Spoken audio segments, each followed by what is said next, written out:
학개라는 선지자는 이제 이스라엘에서 포로로 잡혀갔다가 해방되고 와서 다시 성전을 다시 짓도록 할 때 그 지도자였고요.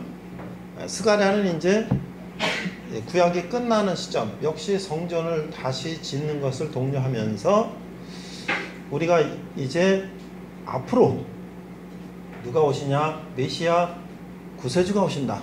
이걸 미리 말씀하신 분입니다.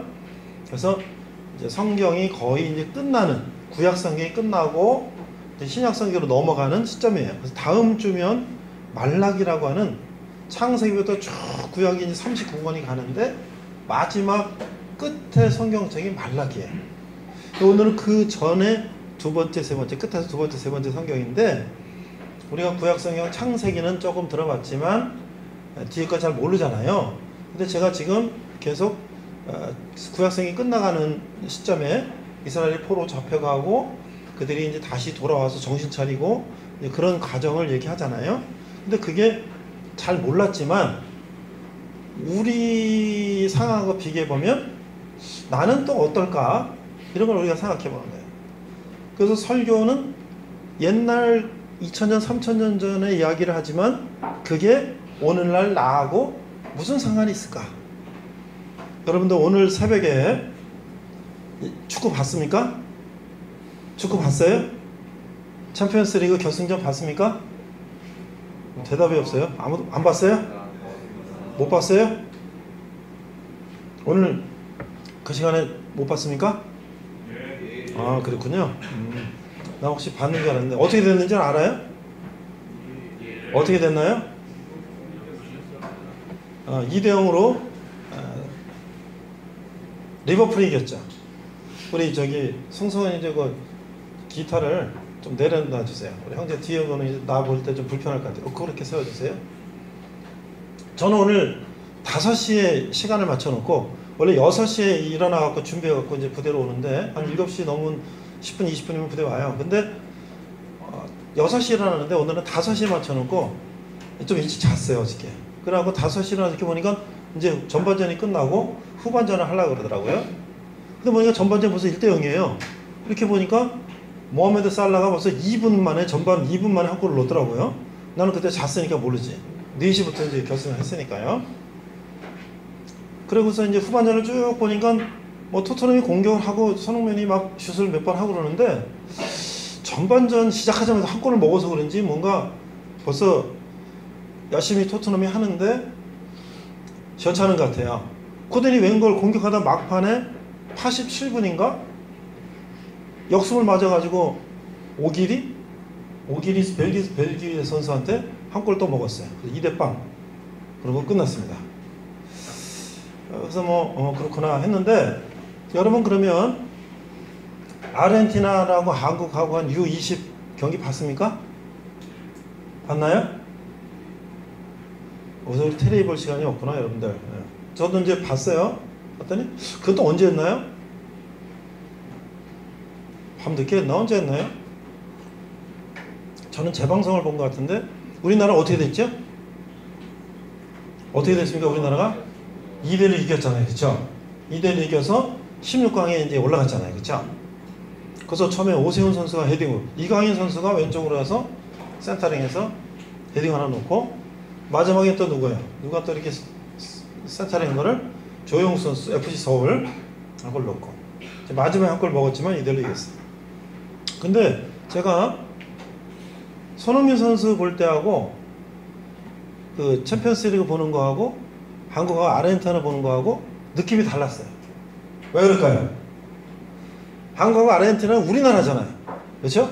더 절실하고 심각 떨어지면 안 되다고 막 절실한데 손흥민 선수는 우리나라 선수지만 뭐 EPL의 프로팀들이고 뭐 거기 저도 뭐 크게 절박한 것 같지 않아요. 뭐랄까요? 나의 우선순위는 뭐예요? 내가 토트넘을 생각하는 거하고 U20 피파 월드컵 U20 나간 우리 한국 대 아르헨티나에서 한국 선수 생각하는 거하고 어때요? 우선순위가 우리 팀이 훨씬 더 내 마음에 오는 거죠. 혹시 여기 삼성 라이온즈 팬 있습니까?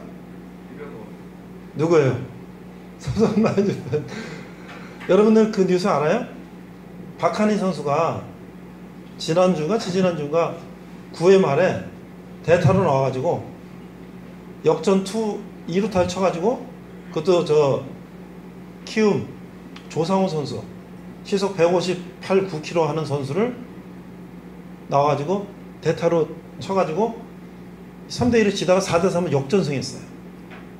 그런데 박한희 선수가 19년 동안 삼성에서만 우승 반지, KBO 리그 우승, 코리안 시리즈 우승 반지가 7개래요.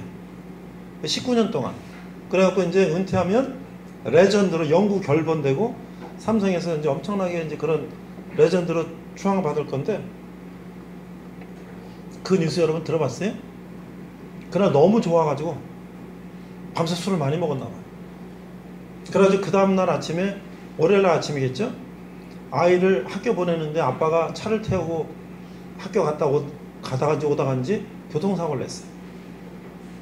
그 경찰이 음주 측정했더니 면허 정지인가 취소 수준의 음주가 적발이 됐어요. 그래서 박한희 선수는 그날로 은퇴 선언하고 영구 결번, 뭐 은퇴식 뭐 이런 거 다 날아간 거예요. 하루아침에 불명예로 그냥 19년 동안 박한희 선수의 별명이 착한이라고. 착한이. FA인데 돈 받고 딴 데도 안 가고 삼성하고만 남고 계속 그렇게 해서 착한이. 하루에 한순간의 실수가 그 인생을 완전히. 그러니까 초등학교부터 야구를 시작했으니까, 오늘은 이상하게 내가 설교하기 전에 야구 얘기를 많이 하네요. 운동 얘기를 많이 하네요. 여러분들 내가 학계 스가랴 선지자를 계속 얘기하면 졸리겠죠? 그렇죠? 근데 야구 얘기하니까 좀 덜 졸리죠? 축구 얘기하니까. 그래 안 그래요? 네, 제가 진짜 레알 얘기 하나 해줄게요. 내가 5월 31일 날 금요일 날 박찬호 선수 바로 옆에 있었습니다. 박찬호 선수. 이건 또 무슨, 또 목사님 또 이거 무슨 얘기 하시나. 제가 인천 동산고등학교 나왔는데요.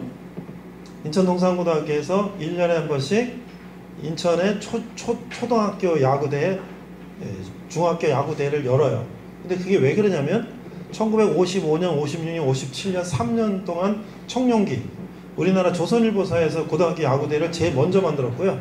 그 다음 해에 동아일보에서 황금사자기를 만들었는데 청룡기 대회를 3연패를 했어요. 동산고등학교가. 그래서 그거를 기념하기 위해서 매년 동창회에서 야구대회를 하는데, 저도 이제 동창회 부회장이라서 거기 대회 나가서 이렇게 가서 참관하고 봤는데요.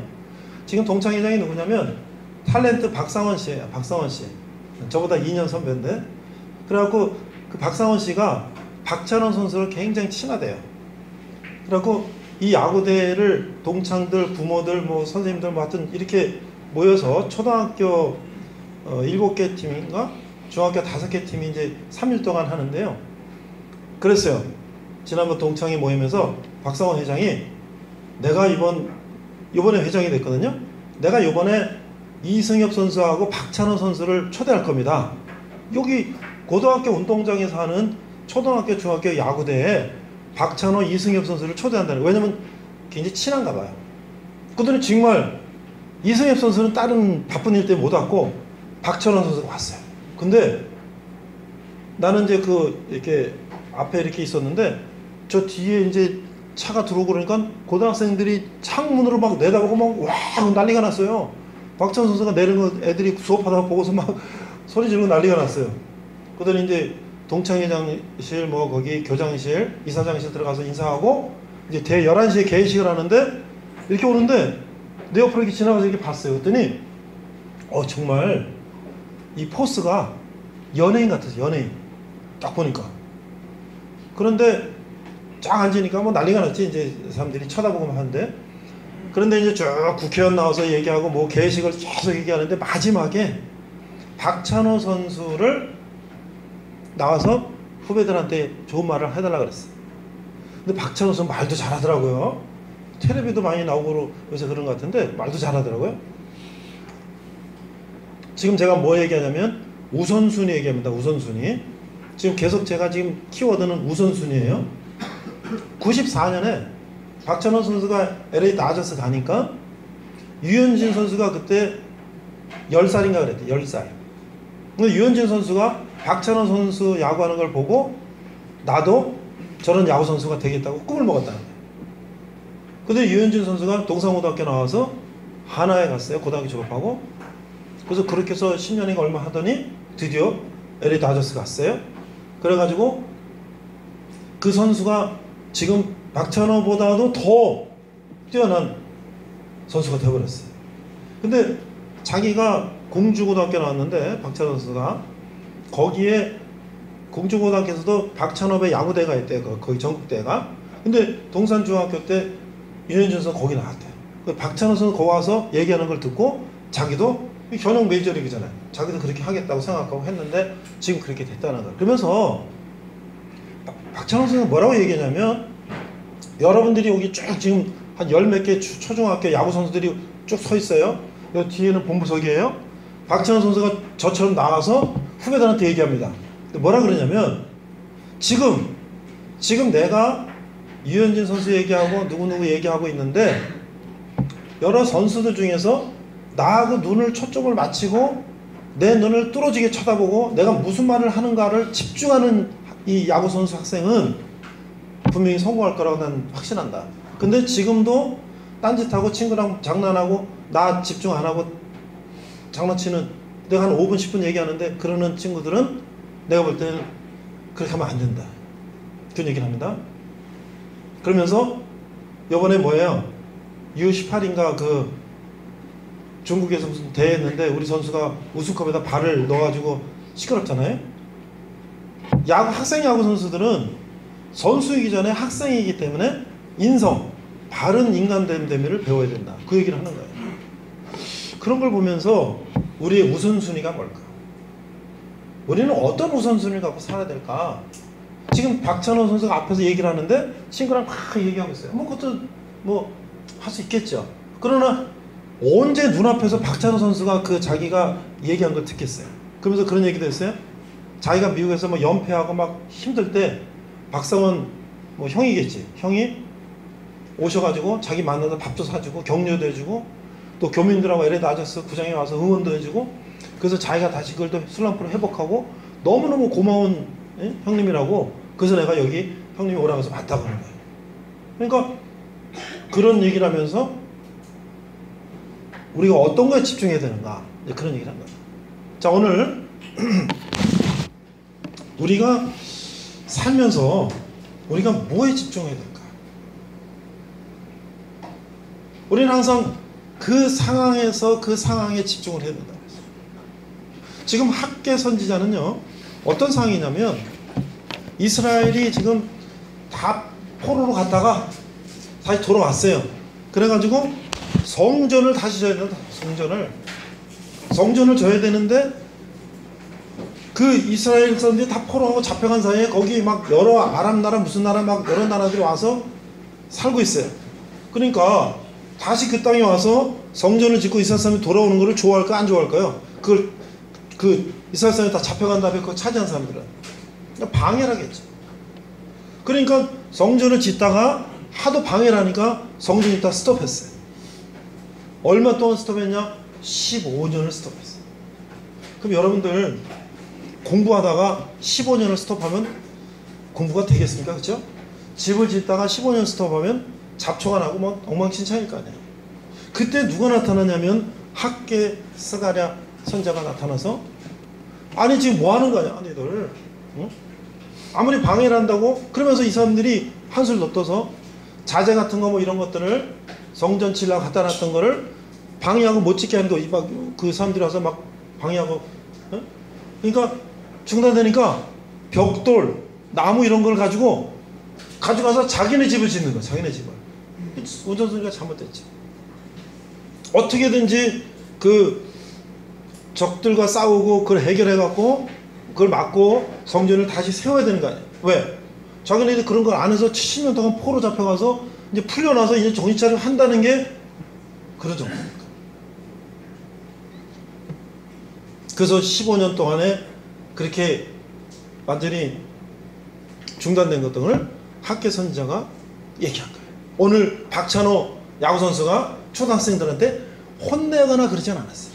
굉장히 아주 또박또박 알아듣게 얘기했어요. 밖에서도 마찬가지. 너희들이 지금 그렇게 하면 되냐 이거죠. 그러니까 우리의 우선순위가 뭐냐 이거예요. 왜 박한희 선수는 그날 9회 말 끝내기 안타를 치고 너무 좋아가지고 밤새 술을 먹고 이제 그 다음날 술이 덜 깬 상태에서 운전해가지고 사고를 내고 그냥 끝나버렸어. 근데 뭐 댓글에 막 이런 얘기가 나와요. 아이고 엄마가 좀 가지 왜 그걸 그랬냐 또 아니 무슨 시즌 중에 밤에 술을 얼마나 먹었길래 그 다음날 술이 다 안 깰 정도냐. 근데 약간 그 뉴스 나온 걸 보니까 박한희 선수도 어떻게 하면 그걸 좀 모면해 보려고 경찰에서 측정하니까 뭐 전화 통화하는 거로 막 몇십 분을 막 까먹고 안 하고 막 그거 이제 좀 깰라 그랬겠지. 아내가 막 물 사다 물 먹으면서 1시간을 시간 끌고서 했는데도 걸렸다는 거예요. 그런 걸 보면서 우리가 여러분들 우리가 상식적으로 생각할 수 있잖아요. 밤에 숙취가 되면은 이게 낮에 혹시 면허 음주 측정에 걸릴 수도 있다. 그러면 하지 말았어야지. 그리고 시즌 중에는 밤새도록 술을 먹고 그럼 그 다음 게임이 문제가 있죠. 물론 이제 일요일 게임이었고 월요일 날 이제 쉬는 날이니까 이제 그럴 수도 있겠지. 그렇지만 그때 시즌 중이잖아요. 그러니까 항상 우리가 우리의 우선순위를 어디에 둬야 되는 거야. 근데 우리는 항상 잘 나갈 때 방심하죠. 아이 괜찮아. 어제도 괜찮은데 오늘도 괜찮아. 음주운전 어제는 안 잡혔는데 괜찮아. 내가 막 돈을 많이 벌을 때 명예가 막 높아질 때 모든 일이 술술 풀릴 때 우리는 어떻게 해요? 우선순위를 그냥 대충 그냥 뭐 괜찮을 거야. 어제도 괜찮은데 이러다가 대형 사고가 나는 거죠. 그거는 저뿐만 아니라 여러분이나 누구도 예외는 없어요. 제가 오늘 한 사람을 더 얘기하겠습니다. 혹시 여러분들 파키스탄이라는 나라 아세요? 파키스탄이 어디 있습니까? 인도 북쪽에 있습니다. 인도 북쪽에 있고 이슬람 나라예요. 근데요 아마 인구가 1억이 넘는 거라고 알고 있는데 거기에 기독교인이 200만 명이 있대요. 200만. 근데 그 중에 한 사람이 마티라는 사람이 기독교인인데 장관이 됐어요. 무슨 장관이 됐냐? 소수민족 장관이 됐어요. 내가 어저께 유튜브를 들어가 보니까 이슬람 국가고 이슬람 종교 97% 99%니까 기독교인들은요 청소부 제일 하층 배우지도 못하고 대대로 가난한, 왜냐면 거기 주 종교가 이슬람이니까 기독교는, 근데 그 사람들은 그 조상 때부터 믿어온 사람들이 거기 살기 때문에 그들은 기독교를 종교를 갖고 있는데 그런 나라에서 이 사람이 장관이 됐어요.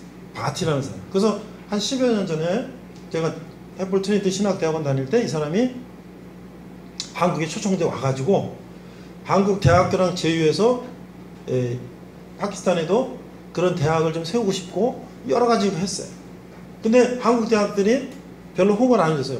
뭐 파키스탄에 뭐 아직 대학 세우지도 않고 세우려고 그러는 거에 대해서 별로 관심을 안 가졌어요. 그렇지만 그 사람이 와서 그런 노력을 하고 또 어느 대학에서 명예학 박사 학위 받고 뭐 이렇게 했는데 그런 것도 잘 안 돼서 그냥 우리 신학대학원에서 박사학위 주고 전주에 있는 전주 비전대학이라는 전문대학, 그것도 오늘 이렇게 하용종 목사님이 거기 이사장 돼가지고 거기서 MOU 하고 뭐 이런 정도로 하고 해서 그렇게 자기 나라를 위해서 애쓰려고 왔다가도 크게 뭐 어떻게 못하고 하여튼 그러고 돌아갔는데 이 사람이 이슬람 사람들에 의했겠죠. 암살당해서 죽었어요. 젊은 사람이고 굉장히 저도 봤는데 그 꿈이 있고 막 그런 사람이었는데 너 이 기독교인이 감히 이 파키스탄의 정부의 소수민족 장관이 돼서 네가 기독교를 옹호하고 다니냐? 그래서 암살당해 죽었어요. 저도 그 사람 너무 안타깝더라고요. 어떻게 이슬람의 나라에 파키스탄에 크리스천이 있을 수 있으며 그런 사람이 어떻게 장관이 될 수 있으며 그 사람이 어떻게 한국에 와서 그런 거를 할 생각했는가.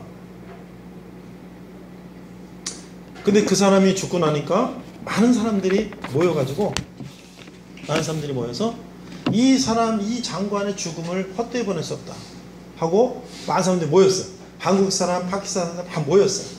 모여가지고 이제 이 사람 뜻이 뭐였냐?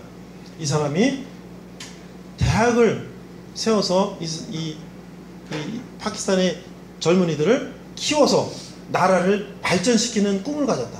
그래서 많은 한국 교회들, 파키스탄 관련된 사람들이 모아서 20억을 모아가지고 그 대학을 세우기로 했다는 거예요. 그래서 어디에 이슬람아바드의 수도의 외곽 끝자락 지역의 땅을 사고 거기다 대학을 세우고 하는 거를 한 5년을 해왔다는 거예요. 그런데 여러분들 후진국 가면 뭐예요? 뇌물 달라요. 뇌물. 뭐 하면 공무원들이 뇌물 달라. 뭐 하면 뇌물 달라. 여기다 전기를 설치하려고 벼랑길 1,400만 원어치 주고 사놨는데 그거 달라니까 한전 거기 직원이겠죠? 80만 원 달라고. 그래야 이거 해준다고. 그러면 여기에 한국 선교사님들하고 이런 분들이 여기 지금 학교를 세우는 작업을 하고 있는데 이분들은 우선순위가 뭐냐? 뇌물은 안 준다. 그러면 스톱이에요. 5년 동안 그렇게 왔대요. 스톱. 그러면 전기 못 쓰는 거예요. 스톱. 공사하다가 뇌물 달라면서 스톱. 그래서 5년 돼가지고 지금 간신히 하나하나 학교를 세워왔는데 올 9월 달에 오픈한다는 거예요. 그래서 전기가 없으면 어떻게 해요? 그러면 몇 달이고 이제 스톱하고 있으면 하나님이 어떻게 연결돼가지고 이 선교사님 총장이에요. 이분이 한전 사장님을 만나게 됐어요.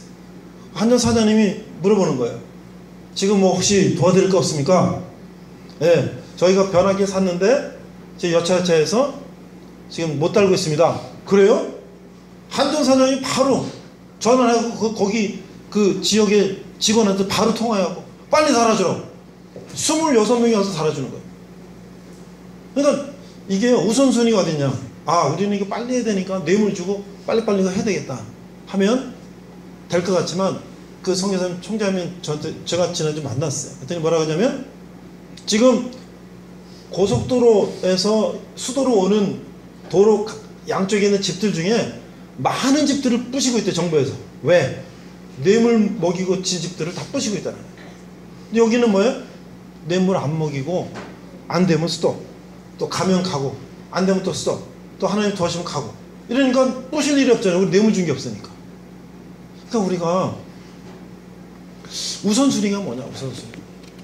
그러니까 우리는 어떻게 인생을 살아야 되는가? 근데 여러분들 우리가 100% 우리가 완벽한 사람은 없어요. 그럼 우리가 계속 우리가 어떻게 나는 정직하고 바르고 이렇게 살아야 할 것인가. 어제 내가 잘못할 수 있어요. 박한희 선수도 그럴 수 있을 거라고 자기도 생각했는데 걸렸잖아요. 그건 인생의 끝이 아니에요. 앞으로 그걸 반성하고 더 열심히 노력하면 더 훌륭한 사람이 될 수 있어요.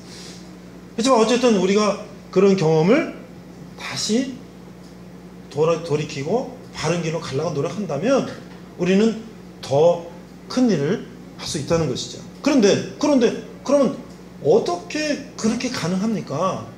뇌물 다는데 뇌물 안 주고 어떻게 정직하고 저렇게 힘들게. 그래서 이 선교사님이 중간에 한 몇 년 하다가 도저히 힘들어서 못하겠다고 아내한테 얘기했대. 나 도저히 못하겠다. 힘들어서. 그랬더니 아내가 물어봤대요. 여보, 당신 총장 선교사인데 당신이 그만둔다는 게 하나님이 당신한테 그만두라 그랬냐고 물어보니까 그건 아니라고. 내가 너무 힘들어. 하나님이 그만두지 말라는데 왜 당신이 그만두냐. 그래서 자기가 내가 잘못했다 하고 다시 또 그 길을 간다는 거예요. 여러분들 제가 왜 그 얘기를 했습니까? 제가 왜 그 얘기를 했는지 아세요? 그분이 절 보러 거기 오라는 거예요. 거기 오라는 거예요. 나 가면 어떻게 됩니까? 그래서 제가 기도하겠다 그랬습니다. 9월 달에 오픈을 하는데 경영학과 교수가 필요하기 때문에 오라는 거예요. 제가 9월 달에 갈지 3년을 갈지 5년을 갈지 전 몰라요. 저도 기도하고 있어요. 여러 가지 이제 그런 것들을 이제 기도하고 있어요. 그런데 저도 그래요. 도와준 데 와가지고 처음에 얼떨결에 여기 7년 전에 왔어요. 왔는데 아, 우리 동기들은 막 우리 신학대원 같이 오는 사람은 막 서울에 큰 교회도 있고 막 그런데 나 군대 와서 우리 여러 형제들하고 이렇게 있는 게 처음에는 얼떨결에 왔는데 한 1년 이렇게 지나니까 내가 지금 여기서 뭐 하고 있는 거지 이거? 내가 언제까지 여기 이렇게 있어야 되지? 나도 이제 내가 이거 뭐지 이거? 뭐 이렇게 저 스스로 돌아볼 때 저도 좀 뭔가 정신을 차리고 보니까 그럴 때가 있었어요. 그러나 제가 7년 동안 온 것은 여러분들 제대하고 또 나가고 제대하고 나가고 새로 신보고 제대하고 나가지만 그 가운데 지금처럼 여러분이 저의 눈을 주시하고 목사님 지금 무슨 얘기하는가, 저게 나하고 무슨 상관이 있는가, 그거를 집중하고 들으며 여러분이 생활이 변하고 삶이 변하는 거를 내가 구체적으로 몰라도 그런 것들을 내가 7년 동안 봐왔기 때문에 제가 여기를 떠나지 못하고 있는 거예요. 그게 너무나 그게 보람인 거예요. 그래서 나는 7년 동안 내 우선순위는 무조건 주일날 아침 9시는 군대 와서 설교하는 게 내 우선순위예요. 6월 말 종강하면 7, 8월은 방학이에요. 학생들 기숙사에도 없어서 12시에 기숙사 예배 안 해도 돼요. 그럼 나는 방학 때면 여기 안 오면 난 여행을 가도 되고 그냥 내가 쉬어도 되지만 겨울에 영하 20도에 온천리 7시에 올 때 영하 20도, 그렇죠? 여기 영하 20도도 내가 겨울에도 매주 주일날 여러분들을 만나러 오는 것은 이제 이게 뭐냐면 나의 우선순위가 된 거예요. 그래서 나는 여러분에게 하나님의 말씀을 전하고 여러분을 위로하고 격려하고 여러분이 군대생활 하는데 힘을 얻어서 군대생활 잘하고 여러분 사회를 복귀해서 여러분의 일을 잘하는 그런 사람이 되는, 그렇죠? 내가 여기 와서 여러분들이 20명이 오는데 40명이 온다고 내가 뭐 달라지는 게 있고, 여러분들이 교회 안 다니면 교회 다닌다고 내가 달라지는 게 있나요? 없어요. 그렇지만 나는 여러분들이 30명 오는 것보다 40명 오는 거 좋고 40명보다 50명이 오는 게 좋고, 여러분이 세례 안 받는 것보다 세례 받는 게 좋고, 여러분이 교회 안 다니는 것보다 교회 다니는 게 좋고. 왜? 그건 나를 좋은 게 아니라 여러분한테 좋은 거기 때문에. 그래서 제가 우선순위를 7년 동안 온 것이에요. 그러니까 여러분들은 앞으로 인생을 살 때에 내 우선순위를 어디에 둘 것이냐. 근데 우리의 우선순위는 때에 따라 변해. 때에 따라 변하고 때에 따라 우리의 우선순위는 왔다 갔다 해. 그러나 하나님 말씀은 변하지가 않아요. 그래서 우리가 어떻게 해야 될지 모를 때, 하나님 말씀을 보고 그것도 잘 모를 때 우리가 그냥 기도하는 거예요. 그러면 어떤 문제를 놓고 내가 기도할 때 이렇게 할까요? 저렇게 할까요? 하나님 어떻게 할까요? 할 때 이렇게 하는 것보다 저렇게 하는 게 내 마음에 편안하고 내 마음에 평안이 오면, 아, 하나님 이렇게 하길 원하시나 보다. 근데 이렇게 내 마음은 하고 싶은데 이렇게 하면 마음이 불안하고 뭔가 이게 뭔가 안심이 안 되면 이건 하나님 원하시는 게 아닌가 보다. 그런 것들을 우리가 느꼈어요. 영적으로 조금만 기도하고 생각하면. 그러면서 우리는 어때요? 하나님이 나와 함께 하시다기 때문에 우리는 어떠한 어려운 일이 와도 하나님이 나와 함께 하신다면 겁날 게 없다는 거예요. 그래서 오늘 이제 스가랴서는 뭘 얘기하냐면, 이제 스가랴서는 예수님을 이제 얘기하는 거예요. 한글 파일 148쪽을 열어주세요. 보면 스가랴서는 이제